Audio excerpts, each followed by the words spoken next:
Christmas ദിനത്തിൽ മുനമ്പത്ത് പ്രത്യാശയുടെ നേരിയ വെളിച്ചം.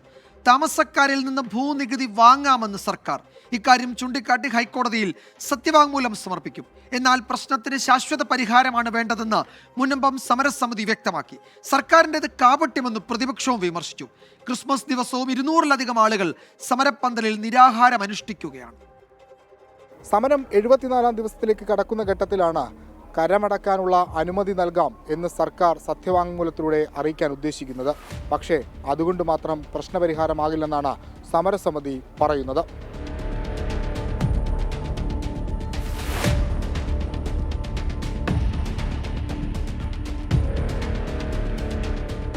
വഖഫ് രജിസ്റ്ററിൽ നിന്ന് ഭൂമി തരം മാറ്റാതെ ഭൂനികുതി സ്വീകരിക്കുന്നതിനാണ് നിലവിൽ അനുമതിയുള്ളത്. ഇതുമായി ബന്ധപ്പെട്ട കരട് അഡ്വക്കേറ്റ് ജനറൽ റവന്യൂ സെക്രട്ടറിക്ക് സമർപ്പിച്ചു. സർക്കാർ പരിശോധനകൾ കഴിഞ്ഞ് അവധിക്ക് ശേഷം കോടതി തുറക്കുമ്പോൾ സർക്കാർ റിപ്പോർട്ട് കോടതി പരിഗണിക്കും. 610 കുടുംബങ്ങളുടെയും നികുതി സ്വീകരിക്കാമെന്ന നിലപാടിലേക്കാണ് സർക്കാർ എത്തിയത്. നേരത്തെ തന്നെ കരമടക്കാം എന്ന് ഗവൺമെൻറ് സമ്മതിച്ചതാണ്. പിന്നീട് അതിൻ്റെ തന്നെ ഭാഗമായിട്ടുള്ളവരുടെ കേസും കുഴപ്പവും കൊണ്ടാണ് കരമടക്കാൻ സമ്മതിക്കാതിരുന്നത്. അവർ കോടതിയുടെ ഭാഗമായിട്ടാണ് വേണ്ടത്. എന്നാൽ ശാശ്വതമായ പരിഹാരമാണ് മുനമ്പത്ത് ആവശ്യമെന്ന് സമരസമിതി. ഞങ്ങൾക്ക് വേണ്ടത് ശാശ്വതമായ പരിഹാരം. റവന്യൂ അവകാശങ്ങൾ മുഴുവൻ സ്ഥാപിച്ചു തന്ന് വഖഫ് ബോർഡിന്റെ രജിസ്റ്ററിൽ നിന്നും അന്യായമായി എഴുതിയെടുത്തിരിക്കുന്ന ആ വഖഫ് ബോർഡിന്റെ രജിസ്റ്ററിൽ നിന്നും ഞങ്ങൾക്ക് വിടുതൽ കിട്ടണം. അതാണ് ഞങ്ങളുടെ ആവശ്യം. സർക്കാർ നൽകാൻ ഉദ്ദേശിക്കുന്ന സത്യവാങ്മൂലത്തിനെതിരെ പ്രതിപക്ഷ നേതാവും രംഗത്തെത്തി. സർക്കാർ നിലപാട് കാപട്യമെന്ന് വിമർശനം. ഇത് കാപട്യമാണ്, സർക്കാരിന്റെ കാപട്യമാണ്.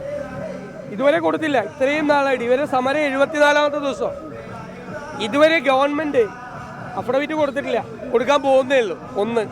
2, അടിസ്ഥാനപരമായി ആദ്യ സർക്കാർ ഇറക്കിയ 2 ഉത്തരവിലെയും ചില തെറ്റുകളുണ്ട്. ആ തെറ്റ് പരിഹരിച്ചിട്ട് വേണം ഇത് കൊടുക്കാൻ. മുനമ്പം ജുഡീഷ്യൽ കമ്മീഷൻ ജനുവരി 4-ന് ഹിയറിംഗ് ആരംഭിക്കും. റിപ്പോർട്ട് അനുകൂലമാകുമെന്ന പ്രതീക്ഷയിലാണ് സമരസമിതി. ക്രിസ്മസ് ദിനമായ ഇന്ന് 200-ലധികം ആളുകൾ സമരപ്പന്തലിൽ നിരാഹാരമനുഷ്ഠിച്ചു.